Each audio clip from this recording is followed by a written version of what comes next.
बैठिए, बोलिए आप। महोदय, जिस तरीके से इस सदन का कस्टोडियन आप हैं, वैसे ही इस देश का कस्टोडियन, इस देश के लोकतंत्र का कस्टोडियन यहाँ का संविधान है। संविधान के आर्टिकल 14 और आर्टिकल 15 में यह कहा गया है कि समान शिक्षा दिए बगैर आप गुणवत्तापूर्ण शिक्षा नहीं दे सकते। इक्वल एजुकेशन अगर नहीं देंगे तो क्वालिटी एजुकेशन नहीं देंगे, और पूरी दुनिया में इसका कोई अपवाद नहीं है।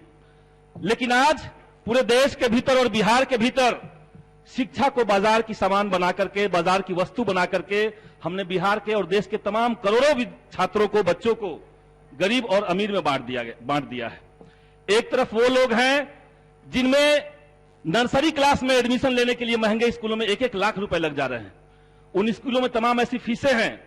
वो स्कूल बाद में है महोदय, वो पहले दुकान है, और उस दुकान में जो मध्यम दर्जे के लोग अपने बच्चों को पढ़ा रहे हैं वो अपना पेट काट करके पढ़ा रहे हैं। उन स्कूलों में अगर कोई 10वीं तक की पढ़ाई के लिए 10 लाख रुपए खर्च कर दे रहा है तो आप समझिए कि वो बच्चा आगे चल करके वो जो इन्वेस्टमेंट उनका है उसको ब्याज सहित निकालेगा। और इसीलिए हम ये मांग करेंगे कि जो प्राइवेट स्कूलों का एक पूरा चक्रजाल देश के अंदर बिछा हुआ है, बिहार के अंदर बिछा हुआ है, उसके खिलाफ एक कठोर कानून यहां से सदन से पारित हो, उस पर अंकुश लगाया जाए। दूसरी तरफ हम देख रहे हैं सरकारी स्कूलों की स्थिति। सरकारी स्कूलों की स्थिति पे हम ये कहना चाहेंगे कि वहां की जो पढ़ाई लिखाई है वो बेहद घटिया किस्म की है। वो अदृश्य पढ़ाई लिखाई है, और जब हम अदृश्य पढ़ाई लिखाई उसको कह रहे हैं, अधूरा कह रहे हैं, तो उसका एक रिपोर्ट बिहार सरकार का रिपोर्ट है 8 सितंबर 2018 को प्रकाशित education department government of Bihar का है, जिसमें कहा जा रहा है कि बिहार के भीतर जो स्कूलों में उपस्थिति होती है बच्चों की वो एवरेज 28% है, सिर्फ 28%। 11वीं और 12वीं के बच्चों का जो अटेंडेंस का परसेंटेज है वो 3.67%। 3.67% 11th और 12th में बच्चे अटेंडेंस बनाने जा रहे हैं क्लास में। अगर बच्चे स्कूल नहीं जा रहे हैं तो आप हमें यह बताइए, हम मंत्री महोदय से और सरकार से जानना चाहेंगे कि तब ये पोशाक कौन पहन रहा है, ये साइकिल चला कौन रहा है?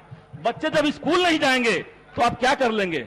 असल में बिहार के भीतर ये जो सरकारी स्कूल और प्राइवेट स्कूलों का एक जो बड़ा गैप होते जा रहा है, हमें लगता है कि इस गैप को बिना भरे, इसको बिना दुरुस्त किए आप क्वालिटी ऑफ एजुकेशन पे बात करते रहें, वो सिर्फ ढिंढोरा होगा और कुछ नहीं होगा।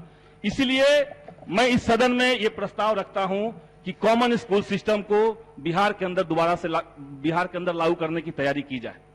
कॉमन स्कूल सिस्टम के कई आधार हैं, उसमें ये नियम बनाया जाए कि आपको अपने बच्चों को अनिवार्य रूप से अपने घर से सबसे नजदीकी सरकारी स्कूल में पढ़ाना होगा। ये कानून बनाना चाहिए हमें, और इसके कुछ आधार हमारे पास हैं।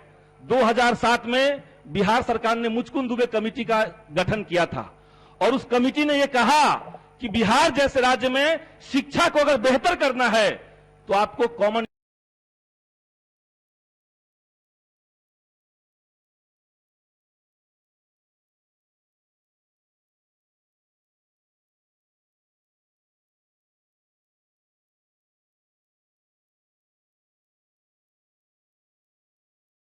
स्कूल सिस्टम से ही वो हो सकता है, और कोई रास्ता नहीं है। ये उस कमेटी का रिकमेंडेशन कहता है महोदय। और हमने देखा यूरोप का एक बहुत पिछड़ा देश, यूरोप का सबसे शिक्षा के मामले में सबसे पिछड़ा हुआ देश फिनलैंड है। 1970 के दशक तक वो सबसे पीछे वाला देश था, लेकिन कॉमन स्कूल सिस्टम वहां हुआ एक आंदोलन के बाद, और 30 साल के भीतर वो यूरोप का पहला देश बना शिक्षा के माध्यम पे। और पूरे दुनिया में आज फिनलैंड जो है वो अपने स्कॉलर्स को प्रोवाइड करता है, स्कॉलर अपना भेजता है, उससे उसकी आमदनी हो रही है। तो ये हम चाहते हैं। G8 जो दुनिया के सबसे 8 शक्तिशाली देशों का एक समूह है, उसमें इंग्लैंड को अगर छोड़ दिया जाए तो बाकी 7 जो देश हैं वहां पे कॉमन स्कूल सिस्टम और नेबरहुड स्कूल सिस्टम ये लागू है। इसलिए हम चाहेंगे कि बिहार के अंदर भी बिहार इसकी शुरुआत करे और पूरे देश को एक रोशनी दिखाए। इसलिए इस प्रस्ताव को हम यहां पे रख रहे हैं।